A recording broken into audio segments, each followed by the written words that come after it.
All right. Welcome, beautiful beings. If you're just joining, just getting the live set up, and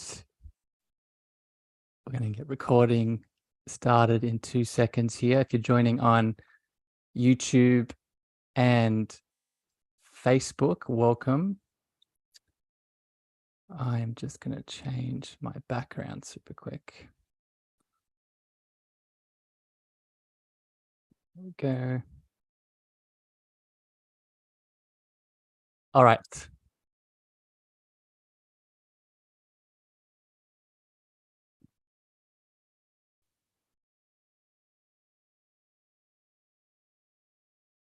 All right. Starting recording in 3, 2, and 1.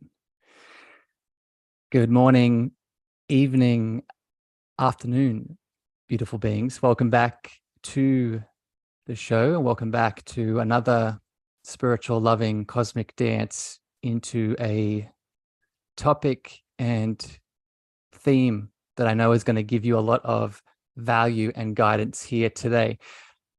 Before I get into all of the goodness of all things spiritual, conscious, and heart-centered birthing, a reminder and a quick foundation here for everyone tuning in either to the podcast or live here today.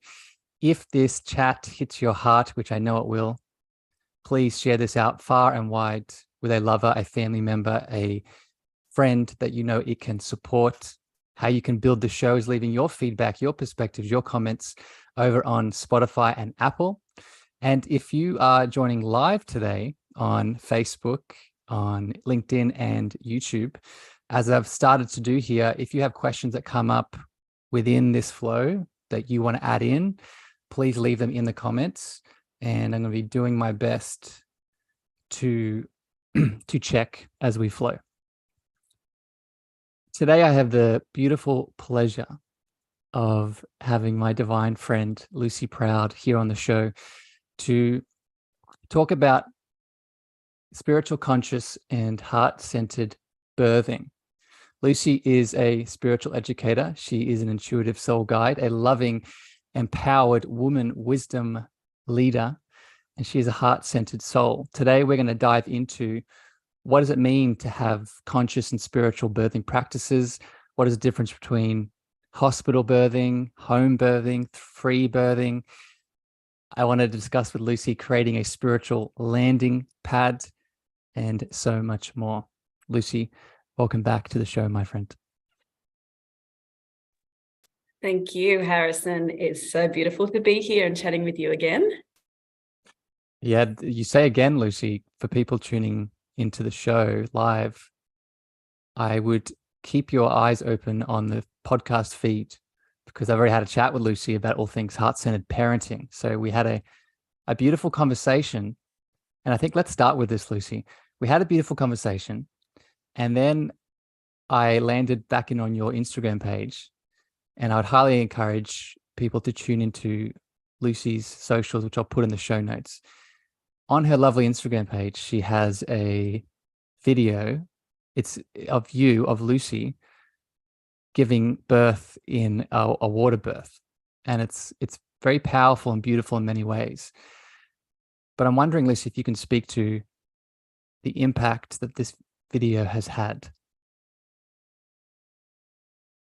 Yeah, so, for me, that particular video was my most recent birth number 3. It was a free birth, which I know that we're going to talk about in this conversation. And the remarkable thing is that it's a water birth, obviously at home, where we were living at the time, and unassisted. So just my husband and I, doing our thing. We'd done it 2 times before. So this was, had become very much, woven into the fabric of where we were comfortable with. And not only was it a beautiful water birth, and very much a moment of us empowering ourselves and very much an initiation of the mother-father codes. But it was my baby came out breech too, which, in, I guess, the umbrella of... explain that, Lucy, for people that, mothers out there, they might know that, but I really want this show today to reach everyone. Absolutely. What does that mean? Yeah. So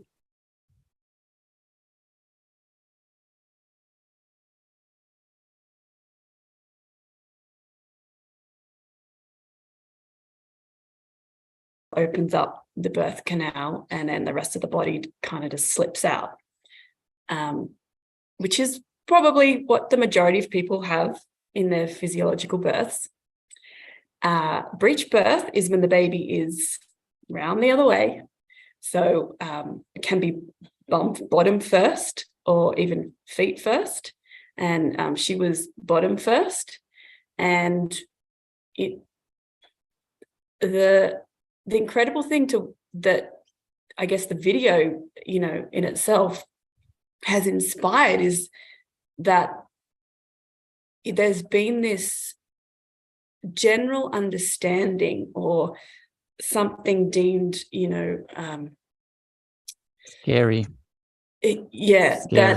Scary, that the breech is not normal, that breech is dangerous, that there's complications with breech, and there's only one solution for breech, which is to go to hospital and have a cesarean.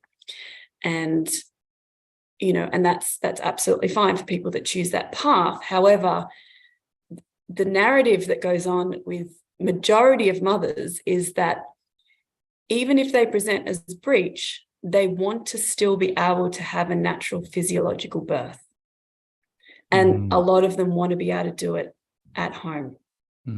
And I guess the video went so far and wide, over 1 million views through various people's platforms, because people are starting to wake up and go, wow, this is possible. Because maybe their personal story is, this was my situation and I didn't get to do this. I didn't know.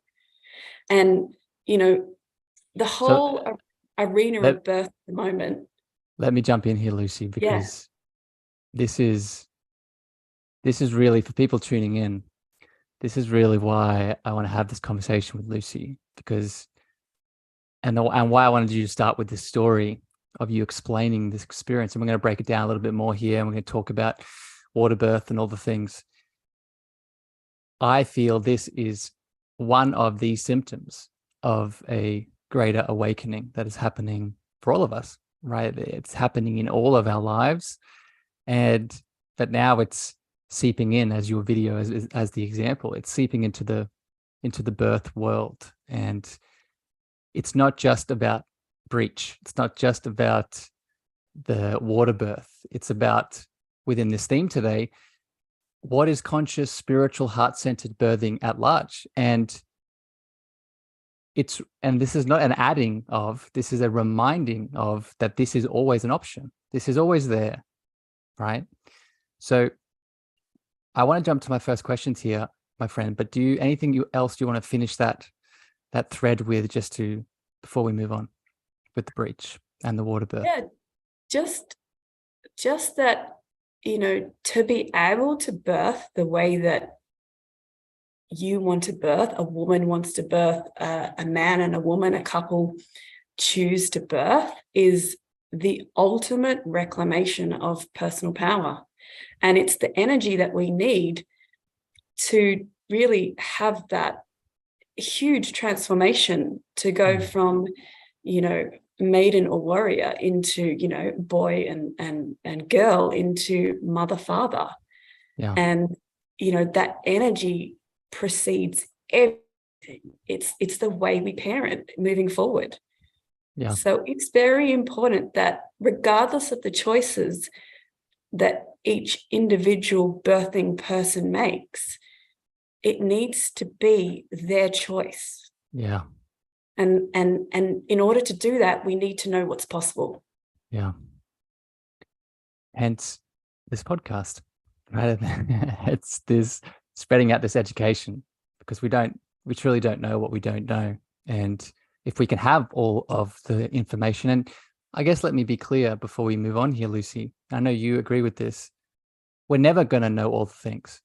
And I share this because some of the themes we're going to hit on today, it will be easy, especially if you are a parent currently, haven't birthed yet, or you've birthed already, have children. Like many other themes in the spiritual path, we can hold on to guilt and shame around past choices that we've made. And that is not what both Lucy and I are here to do, but as an individual, we must also see these pieces and these choices that we've made with the information that we've had, release that guilt and shame, and then within our heart space, make another choice, make a choice that is more aligned with where we're at, right? And that is really a big intention of this show today. Lucy, I think where we can start is, can you give us a quick overview for people that are new to this world? What is the difference? And we can break down aspects of this as we go. What are the main differences between a hospital birth, a home birth, and a free birth? Yeah. So, I mean, hospital birth and home birth, the names pretty much speak for themselves.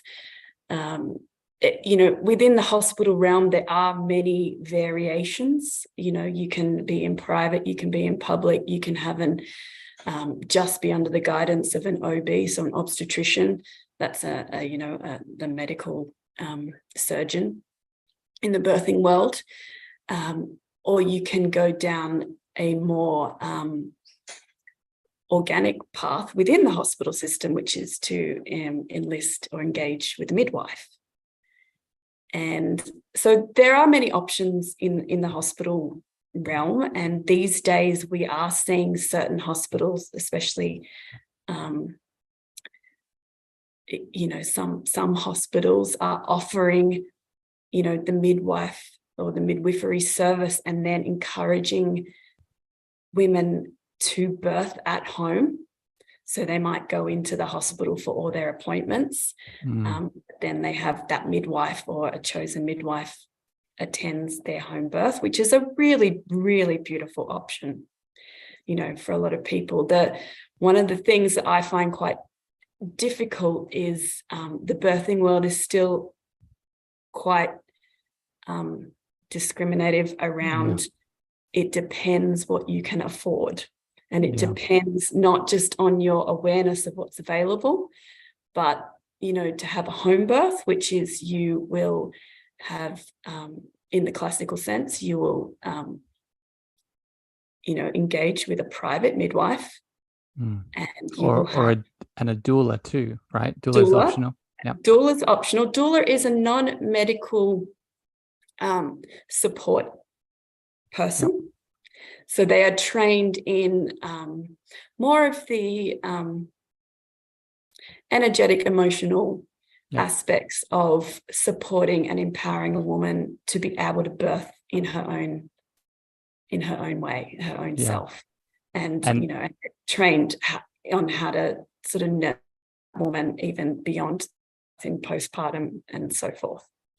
And to sort of flow in here, I know where you're going next with the free birth, but my understanding and experience with doulas, like Lucy's saying, that energetic support, and we're going to speak about this later, in regards to creating the landing pad for the soul to come in, that energetic support starts to fill in some of the holes that maybe we've overlooked, right? That we've been so focused, right? And just so people are clear, I don't have any children, and it may be in my future. We'll see what happens.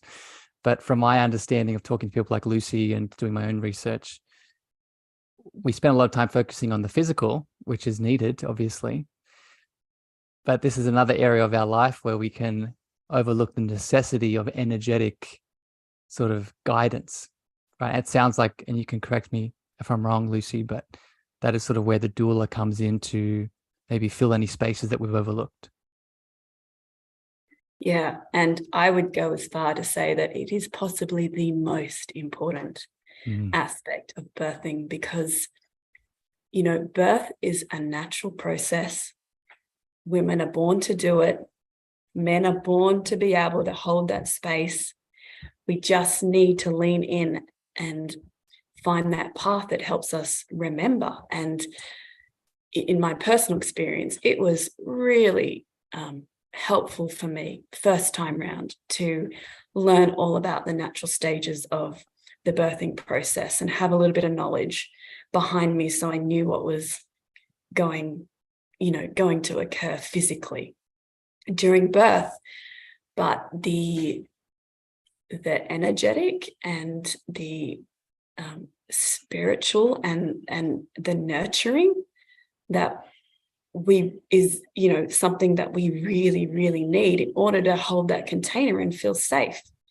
Because birth happens when we feel safe. Yeah. And, originally, hundreds, thousands of years ago, we were living in a village with that spiritual and emotional support from the women around us. And in my own particular story in this lifetime, at the time of my pregnancies and my births, I didn't have women around me. So I was very blessed to find a midwife that became that physical help for me, assistance for me. And by assistance, I mean, she didn't interfere with my actual birth, but she held space. She held space, and she gave me the knowledge to empower me, and also the spiritual platform and the nurturing platform. I want to pull out something you said, Lucy, and you made a very interesting contrast between tribal societies and where we are now. And I want to speak to all the listeners that maybe are aware of some of these topics already, the home birth, free birth, hospital births, and all the things that come in with it. It's very easy, much like within the diet world, to become tribal around one or the other. I am a free birther, I am a only hospitalized allopathic, or I am a, wherever you want to fit in. And much like we're all sort of tribal tension is formed, this isn't black or white. And I think a big part of that, like you're alluding to, Lucy, is yes, tribal societies had a lot of ideal ways of supporting that spiritual essence that we are. While at the same time, I would assert, and I think we talked about this in our first chat, Lucy, the stresses that we're exposed to on all the different levels are vastly different.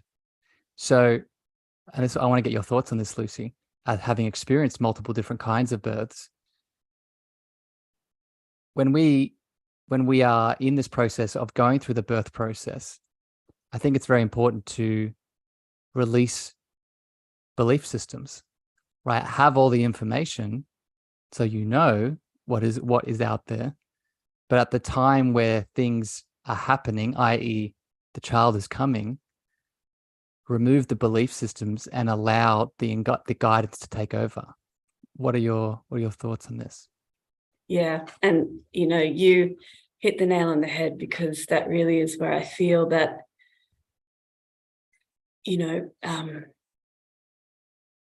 the crux of birthing is really all about. And the conscious birthing world at present is very aware that when a woman becomes pregnant, she has 9 months to journey through whatever comes up for her. And if you hold the awareness, it does come up. The fears, the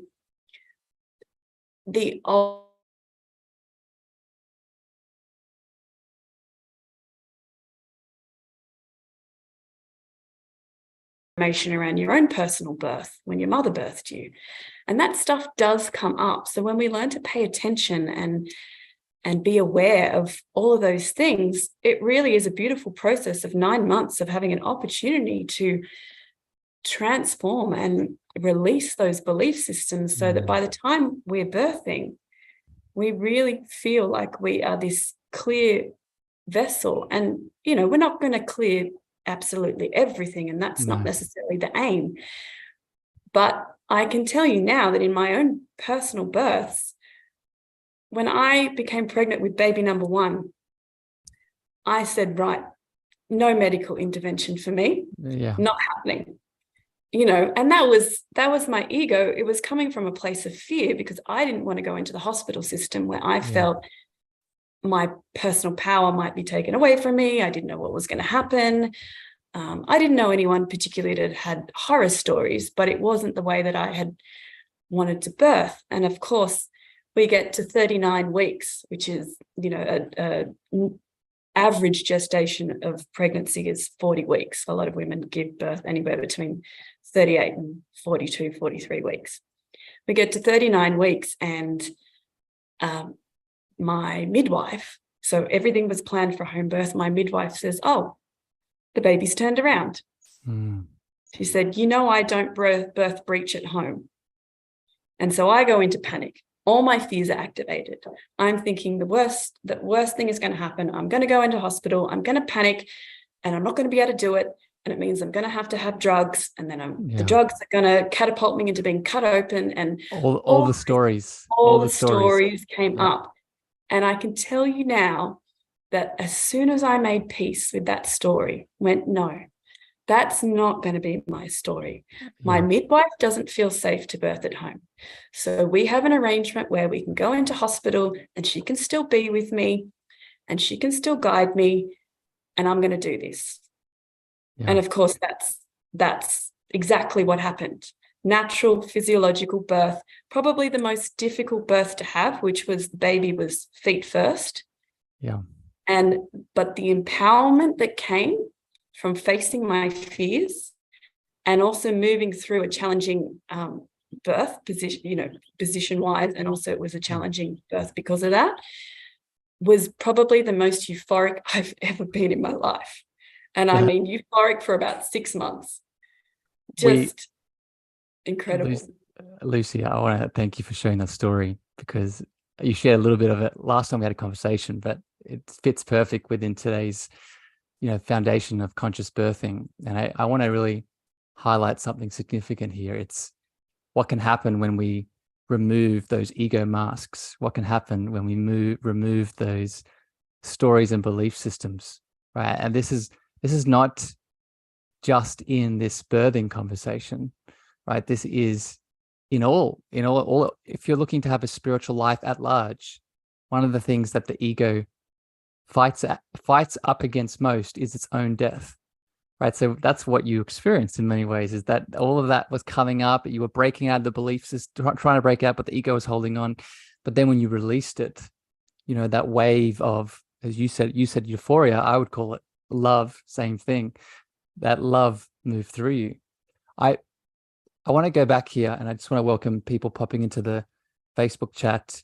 If you have any questions, beautiful beings, as we go, for either myself or the lovely Lucy, please add it in, and we'll bring it up where we can. I want to go back to something you said, and it's this understanding that we could have all the planning in the world, but then the soul comes in, and we will speak more about this later in terms of making the landing pad.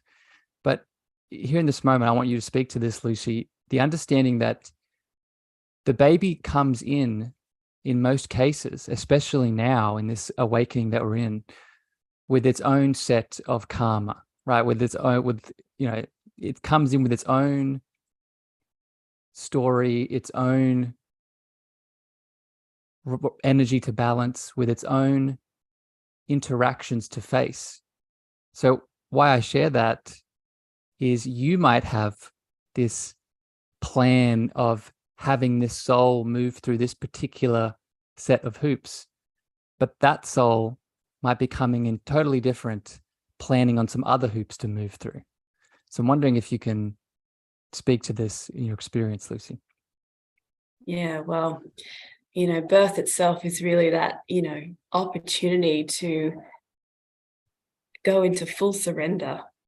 That is how natural birth happens and pleasurable birth happens. fully surrender. So we are given this opportunity to witness not just this radical transformation over 9 months, but then this moment of, this soul and its little earthly body being birthed into this world, and the opportunity to learn how to surrender and come back to the true self. And you initiate those light codes, those mother codes, and you're birthing this incredible being. And it's never going to look like you think it's going to. And as humans, but especially women, as the mother, we must lead from that place of surrender and flow, because your children are never going to, be how you idealize them, or how you want them to behave, or life's never going to go perfectly. Your child doesn't sleep when you need sleep. It's this sort of dance that you start to make, and you learn to adjust. And when you go against the flow of that, life becomes pretty difficult. But when you are in flow, you synchronized with this beautiful soul, and their karma becomes part of your karma. And it's a dance where you learn to, what my oldest, he's 5, and what he's going through, and it's these are the subtle things that I'm picking up. It doesn't look like anything on the surface, but the things that he journeys through are teaching me so much about myself. And so, and my husband too. We both are just in awe of how all 3 of our children activate different aspects of ourselves. And it's the greatest gift that you can ask for. Like these little beings that, actually are helping you grow, helping you become, who you truly are. And it's probably the most radical, quickest way I know to tap into love, because it is love at first sight. It is. This practice, Lucy, I want to underline this here. This practice of connecting to the children, and for people popping into the episode today, we talked about this in our first chat, which will be, at the time of this release, will be out. So go back and listen to our first conversation around heart-centered parenting. But I want to give a tip here because Lucy, you're saying this as a very expanded spiritual soul who's very used to this world. But for the people tuning in, that, okay, I get this, but how do I practically do that? Right? What are some of the practical things to start doing this? Well, first place to start is going inside, right? Creating space within yourself to listen to what's being said, so you then can connect to either the children you have or the children that are coming in. Can you speak to this, Lucy, quickly? And I want to go back.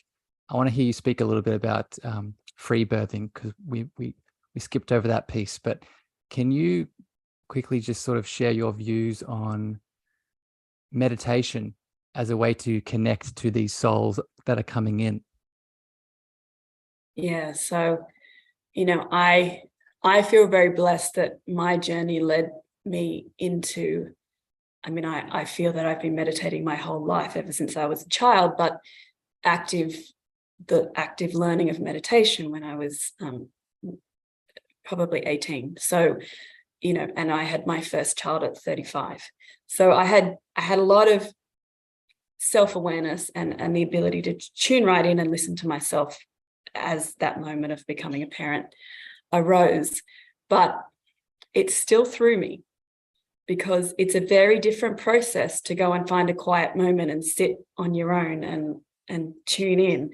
You, as parents, we need to develop the ability to be able to be present in the moment and tune in and meet that child where they're at in that moment. And there could be other things going on in the room or in life or in that environment at the time. So what happened to me is I learned very quickly to drop the ideal of, I need to go and find an hour to sit by myself. And I learned how to just be more present in every moment, which is the ultimate meditation, isn't it? Being mindful. Being mindful. And, I feel, these children are literally reflections, constant reflections saying, I'm here, be mindful, be present. And when the child is acting out or having some kind of heightened expression or emotion, it's usually because we're not being present and we're not meeting them where they're at. And it can be as simple as applying things like, getting down to their eye level and really connecting with them every day, multiple times a day. But if that's a new practice for you, make it once a day to really connect with the child, because the child needs to be heard and needs to feel seen. And then that connection is formed. Their emotional needs are met, and they're more willing to connect rather than disconnect from life. And then it makes the whole process a lot easier. But I guess the crux of the work is also doing the work on yourself. So it's being willing to be present within, and that does take discipline, but it's not difficult. It just takes consistent action and a willingness to commit to self every single day. I think a part of that, Lucy, is maybe changing that word, changing it from discipline to devotion, right? I feel devotion because that's what I feel when everything you said there until you said discipline. It's like, oh, that's devotion. I'm devotional to myself. So my innate sensitivities that are already inside me, they come up and out to either connect to the children I already have or to open myself to receive the downloads of the children that are coming in through the birth process, right? So it's always this beautiful love boomerang back into our hearts and then out again, right? Lucy, I want to step back a little bit here and I want to honor Cara in the comments. Cara's just sharing and is resonating with you, Lucy. I've been a stay-at-home mum for 15 years now, and I believe our children choose us, and I meditate with my children and on my own. And I think it's a beautiful example of really what we're talking about here today. Can we go back, Lucy? I want to speak about the landing pad here in a second, creating a landing pad for the soul to come in. But I want to close this thread. So we gave the example of a general hospital birth. A home birth would be obviously out of the hospital with maybe a doula, a midwife, some people holding space. But then a free birth, and correct me if I'm wrong, is the female solo. Is that correct? Yeah, so it can be one or two variations. So you can still have a doula present because they are not medically trained. So they just become a support system. That's what we chose to do because we had moved from our home environment, and we were in a completely new area, and we didn't know anyone.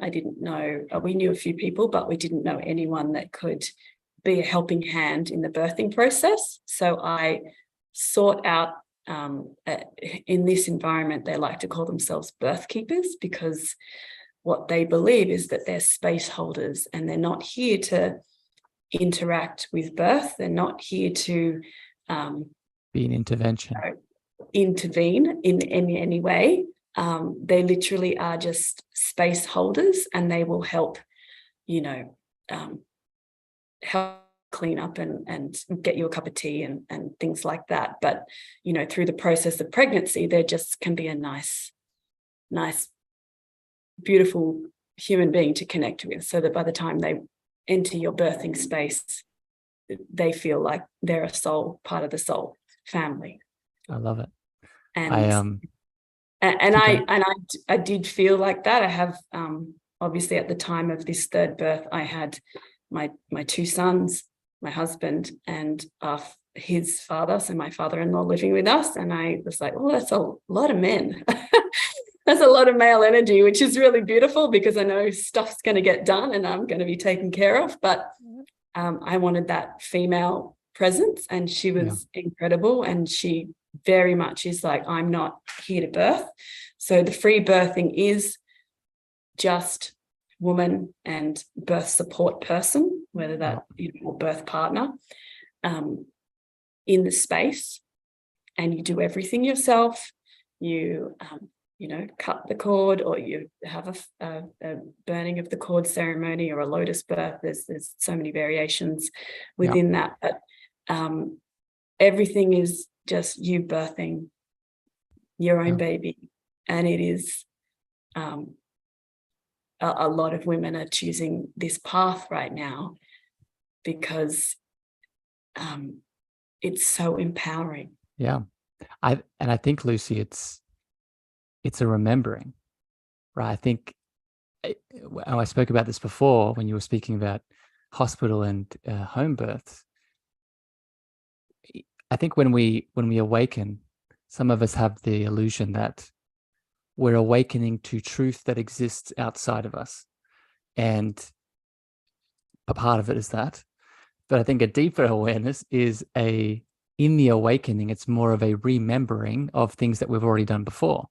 So if you're a powerful soul that is tuning into this free birth option, I think a part of the reason it feels so empowering is because you've done this before, right? You think about how many thousands of years we've lived in those tribes that we alluded to earlier. These would have been the options, right? These would have been the options. And I don't want to overlook the very real situation in which both mothers and babies did not make it, right? These things did happen. But there was also all the mothers that did, all the mothers that were empowered, all the mothers that did activate. So again, another reason for this chat I wanted to have today with you, Lucy, is to reactivate some of this power that I think most of us are coming back to naturally in many ways. Can I ask, Lucy, here now, I want to talk about the landing pad. And we talked about this briefly in our previous chat. And you mentioned a technology called the liquid crystals as one of the ways to add into that landing pad. And it's just people to go listen to that conversation to get more on that. But can you explain the importance? I'd love to hear you speak to, why do we need to create a landing pad for the soul coming in that will be birthing through us? Yeah. I love this question, and it's often overlooked because there's so much focus on pregnancy and the actual act of birth, and then I don't know, sort of like this big empty space afterwards where you're just, kind of go into survival mode and just your nervous system hypes up, and then you're just constantly taking care of this little beautiful being. But just to go back to the conversation that led you into this, which is when you birth, and I don't want to dismiss any woman or any mother or any birthing person from this, but when you birth in your full power, so whatever that birth looks like for you, it's the birth that you choose and you want, you really activate those divine light codes, those mother codes. And when the I'm going to say man because I have a husband and he was my birth support. Lucy, can I ask, just to inject here, can you explain for people that don't know what you just said, what are light codes? What are divine mother light codes? Yeah, so excuse me, we come into this world as 100%, 99.9999% energy. That is literally what we are, and we are a culmination of light and frequency. And throughout our life, depending on the journey that we take, different aspects of us switched on or off. And when it's time, when we go through initiation of some sort, in this particular case, becoming mother and father, or very much in particular mother, those codes, that light frequency, that aspect of it's DNA, but it's also our soul encodement that is woven through the DNA, the RNA and the DNA is switched on. And to put it more simply, for women, it really is our instinctual body, our instincts, our ability to, weave that mother essence is switched on. When women don't get to birth the way they want to birth, or there's some kind of trauma in that birth, it does take away from that divine process of switching online. And not to say you can't come back to that space of being fully activated, but you're going to have to work through the trauma to get there again. Yeah. And Lucy, I think a big part of this, another way that you could describe from a mental health healing psychoanalytical lens, another way to describe these mother light codes are the archetypes that we step into, right? And when a baby comes in, we're in the birthing process, we're opening up to the mother archetype. But then when we're traumatized, as you're describing beautifully, it can be very easy for us, especially if we're not mindful, right? Especially if we don't have that meditation practice that we were speaking about. We can become the archetype of the victim, right? We can become the archetype of our own wounded inner child that is reliving the same birth trauma that may be as a pattern now coming up from our childhood, now coming up in the birthing of our physical child.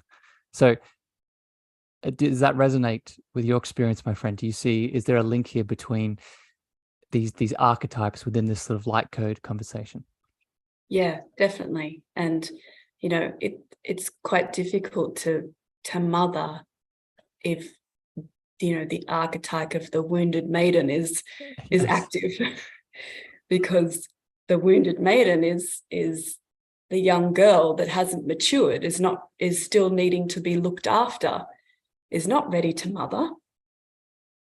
And then suddenly you're given this huge responsibility to care for this divine little being, this soul.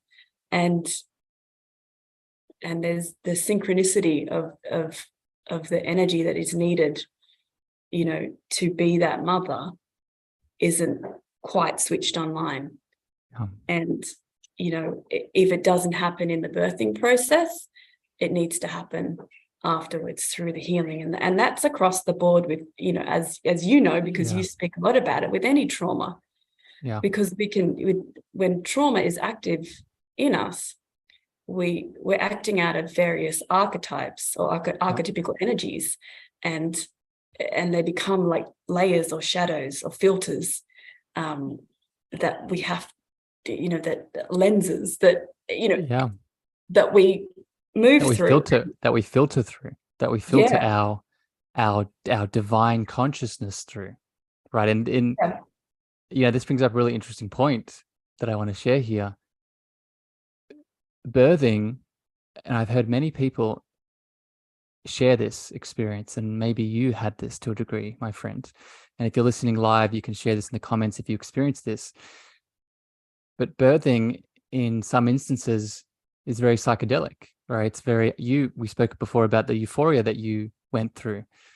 And what I would question people here to ask is, why is that so, right? What is happening here in many ways when we move through all those masks, those archetypes, those elements that sometimes can take us away? Under all that, much like death, the transition between states is thin. So if your heart is open and you're mindful of the de-identification of the masks and the wounds and the pain, then there's a lot of divine presence coming through, both you, the child, the father, the mother, and everyone involved. Was that your experience, Lucy? Yeah, absolutely.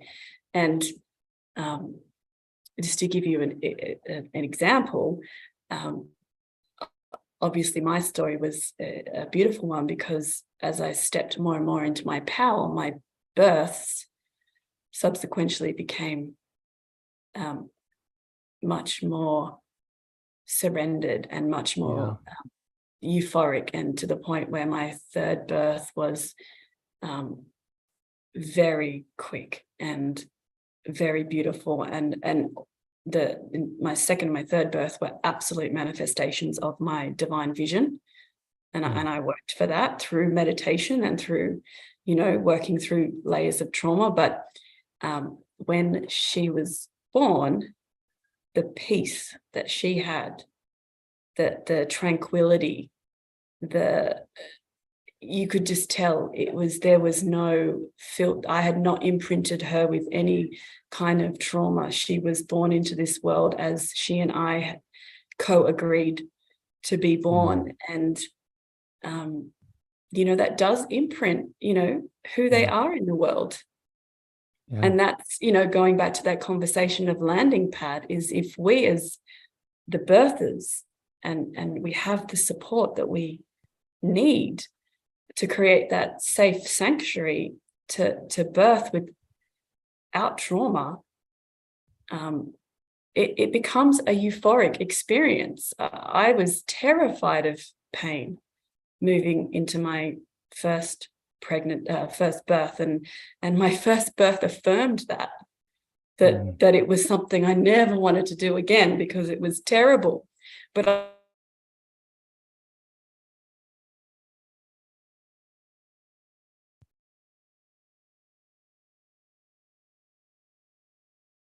almost completely euphoric. It's interesting, Lucy. You pointed out that you were worried and had this fear, and then it manifested in your reality, right? You where your attention goes, your energy flows, right? So this conversation around birthing and all the different options and aspects we've been speaking about today, it's no different to any other spiritual conversation. Again, this is why I want to underline this within this chat today. It's not an awe conversation, right? It's about releasing fear and the illusions of separation that keep us from where our heart is pulling us, right? This is why this is heart-centered birthing, right? Because that heart is the seat of our highest good in many ways. Lucy, let's flow here onto another topic I want to hit on before we have to wrap up here today. And this one is a big topic, and we were speaking about this before we started recording, and we might have to do another conversation just on it in itself. But I want to keep it sort of higher level to give some support and guidance here for mothers and fathers looking to conceive and birth.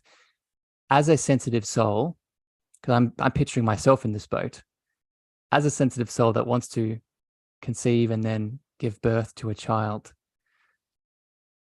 I can see that if my heart is pulling me to a hospital birth for whatever reason, I can see as a sensitive soul that, having known and understood about all the things that are at play within a hospital setting, that there's a lot of fear there, right? A lot of fear consciousness, and you explain that in one of your stories.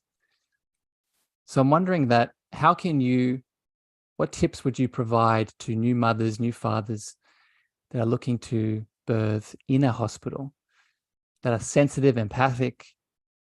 How do we start to lean into that option while also sort of moving through all the fear that's going to come up, moving up all of the, the beliefs, the stories, and the very justified concern?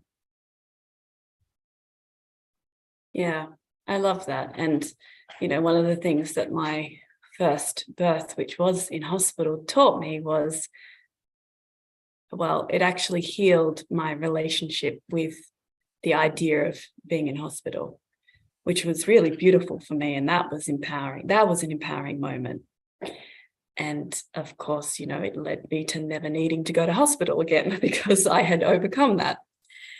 But I guess if we start from the beginning, if somebody desires a hospital birth, to look at what is it that you want? What is it that you're seeking from that hospital birth? Is it that you want assurance? Is it, that you want, a team of medical support? Why are you feeling more safe in a hospital than at home? Because you can still get a midwife and have that medically trained person in your home with systems in place where, you are taken care of if there's an emergency, and you obviously can transfer to hospital. And so there's a lot of systems in place that make home birth very, very safe. So first questioning, I guess, the why. And if the why truly is that you want to go to hospital, but there's fears around it. Usually the fears are around having your personal power taken away from you. And it's very important to find people within the hospital system that you feel aligned to. You don't have to love them like your best friend, but it has to feel like a safe space, and they need to respect your wishes, your needs. A lot of suggestions that, tips that I got given by my midwife that I worked with for the first and second pregnancy is to have all of your boundaries written down, and to the person that is supporting you. So if you are a support person for your whoever is birthing your beautiful child in the future, is that you are that person as a man, or the support person, whether they're man or woman, is the person that holds the boundaries for that woman, because the hospital system is not allowed to do anything that the woman says no to. And I think there's a lot of, I think that's really the fear, the crux of the fear is that, if I go to hospital, I might not get to birth the way I want to birth.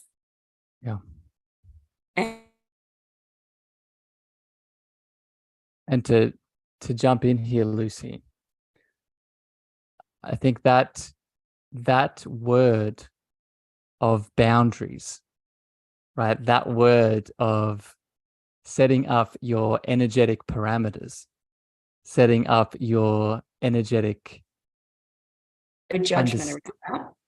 Oh, I lost you a little bit there, Lucy. Oh, I was just saying there needs to be no judgment, and still working on the fears. There's still an opportunity to work and resolve and heal those fears. And one other thing that's really interesting is to also look at your own personal birth stories. So the way that you were birthed into the world, and where is that fear coming from, and what was your mother holding on to at the time?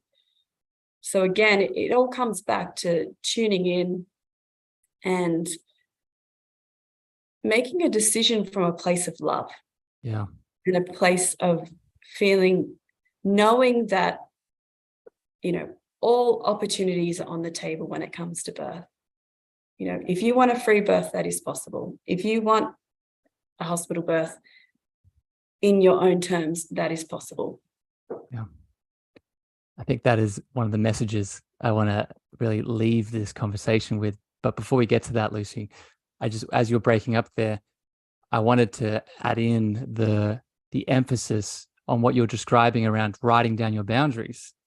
And I'd really encourage people to look up, we talked about archetypes in this conversation. We talked about the mother archetype and the victim archetype and the wounded, what do you call it? The wounded maiden. Maiden, that's the one. The archetype that we all, myself included, have a dysfunctional relationship with is the imago Dei, or our relationship to higher power, right? Most of us have grown up in dynamics where we have been taught that our higher power is something outside of us, whether that is a man on a cloud, whether that is the government, whether that is our mum, our dad, etc. If that archetype is still active in the unhealthy polarity, then you're going to go into the hospital, and of course that's going to be activated because this polarity wants to be shifted, right? It wants to come back to its natural state of internal balance, internal power. So I just think that that practice that you outlined of writing all of the boundaries down, and where it can be sort of strengthened and emphasized, I can just imagine it would be very supportive to me, right? And I know all the sensitive souls listening can really appreciate that.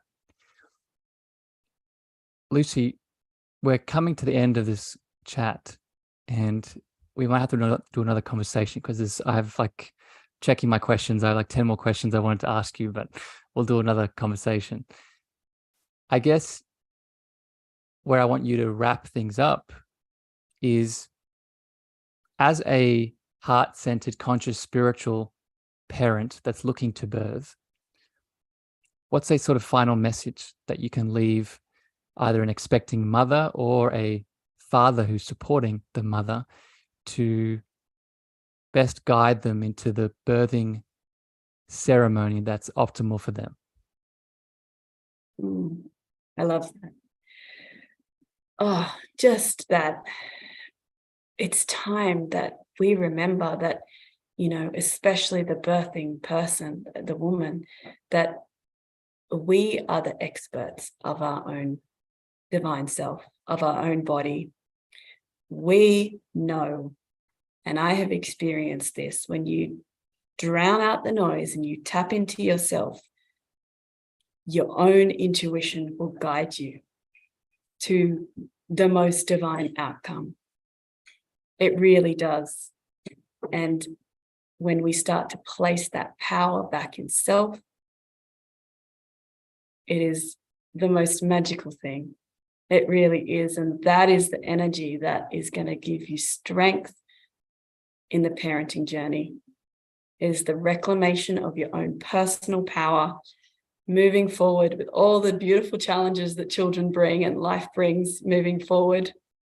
And they're not even challenges, they're beautiful learning opportunities and growth opportunities, but the power is within. It really is. And women, you said it before, women have been doing this for so long. It's encoded. It's the other thing, that it is encoded in our DNA. Yeah. We know how to birth. We're born with the physiology to birth. Yeah. So don't, to anyone listening that is questioning whether they can do it or not, or whether they can do it with or without drugs, or with or without, pain relief. We were born to do this without any intervention. Yeah. I'm so happy that you're ending with this, because I think it's easy, and I say this with so much compassion and love for all the parents out there, either expecting or who have children already. It's so easy to look at the birthing process as a sickness, especially within the hospital setting, right? And again, with no judgment if the hospital is for you, but you need to make sure that when you're in that hospital setting, you still hold that truth that,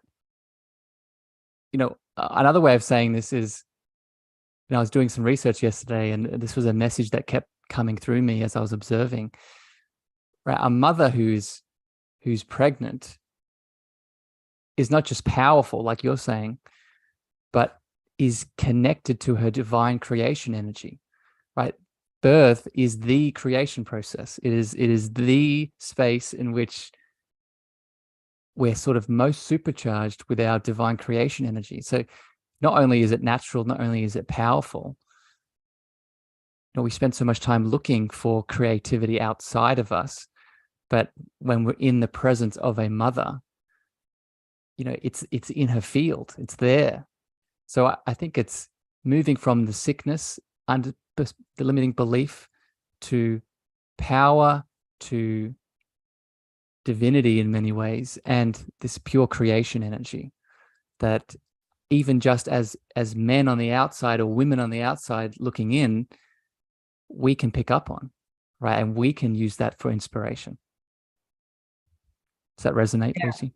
Yeah, absolutely. And, with that in mind, there lies the power for us to create the birth that we desire. Yeah.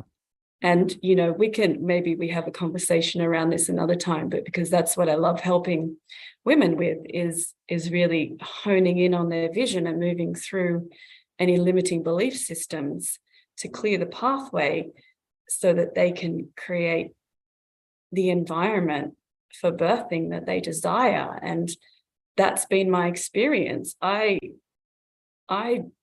created the time I wanted to birth, how long my birth was. I'm not saying that people need to do that. I had a lot of surrender in that too. I'm not trying to say that I had a rigid mentality, but I had moved to a place where I was in pure creation mode.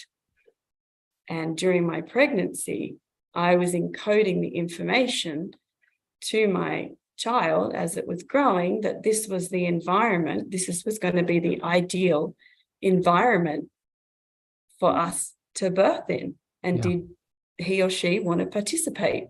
And my births, you manifested it. Second and third birth happened down to a T of exactly how I wanted it, based on what was going to make me feel most peaceful at the time. You manifested it from that divine creation energy. Yeah. And I think this is, we are, and men are not excluded, but we are powerful beings as humans. Yeah. And we have this ability to create, and giving birth, the whole process shows us that. Yeah. Well, lovely, Lucy. It's been a pleasure to have this chat with you again, and this cosmic dance. For all the people tuning in live or listening to the podcast episode, I hope this has brought you value today. I hope this has inspired you. If you're a mother already, a father already, or you're looking to add some more conscious, heartfelt birthing practices to your upcoming delivery, I hope this has given you some insight. Lucy, you alluded to it a second ago, but for people interested, I'm going to put this in the show notes as always, but what are you doing in the world? I know you work with individual souls in this realm. Do you want to share anything for people that want to reach out and connect? Yeah, so at the moment I do one-on-one work with people, not exclusively women, but predominantly women. And, that can be any woman in any stage of their journey. It's not just specifically related to birthing, but very much at this time of my life, I've been guided and drawn to working with women who are really looking to activate that inner personal divine power and that creative essence. So, whether they're a young woman looking to birth themselves into the world, or whether they're a woman who's just become pregnant and looking to, move, like I said before, through those layers and really create an environment for a beautiful, fear-free birth, or an empowered birth. I don't want to say fear-free, just, doing the work that's necessary. And then I work with a lot of women just in general, navigating how to move through those different phases of life, especially the mother phase, and navigate and find that space, those spaces of equilibrium and peace and love and harmony within, the scope of our, busy lives. The human messiness that comes in, and all the systems at play that make it difficult. Well, yeah. I want to give you love, Lucy. You're a divine being, and I'm sure people tuning in have got to experience that. And I say this a lot on the show, and I just want to add this in here. Whatever it is that's on your heart that you're looking for support around, what I think is most important is not just the tools that the person uses. So whether it be, something spiritual, something psychoanalytical, something, physical, these are all important. But what's more important is the frequency of love that the soul channels through those tools. And I think we've all got to experience that divine frequency that Lucy is today, that she channels through this parenting and birthing lens. So, Lucy, thank you for joining me. Thank you for the cosmic dance, as always. For people, you're welcome, Lucy. For people tuning in on live on Facebook, YouTube, and LinkedIn, thank you for joining us. If you have comments, leave them in the chat. For people listening on the podcast, please share this out if it brought you value. But until next time, we love you unconditionally. We send you light, we send you love, and we'll talk again soon. Bye, everyone.